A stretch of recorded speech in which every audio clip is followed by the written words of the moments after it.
shtator diferencë me Europën, u ngrita sot mëngjes për të parë rezultatin e ndeshjes Kosovë-Zvicër, grupet e play-offit, por dhe highlightset e ndeshjes në stadiumin Fadil Vokri të Prishtinës.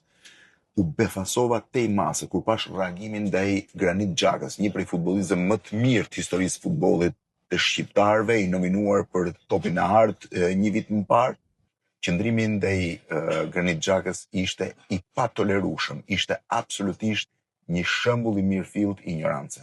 Nuk mund t'jesh me Granit Xhakën kur ai bën simbolin e shqiponjës në fushë në kampionatet botërore dhe ndeshjet më të rëndësishme të globit. As kur shënon gol ndaj Serbisë, as kur ai luan me këpucët, ende i kam zyrë, ku janë simbolet e Zvicrës, në anën tjetër flamuri i Shqipërisë dhe i Kosovës. Ti duhet të jesh me Granit Xhakën gjithmonë, sepse ai është një prej futbollistëve më të mëdhenj, pavarësisht se fatkeqësisht për arsye të përsekutimit politik familja e tij është detyruar të qëndrojë në Zvicër dhe ai ka zgjedhur të luajë për ekipin e Zvicrës në një kohë kur as Kosova nuk ishte ekip dhe e dyta është e drejta e tij kjo zgjedhje.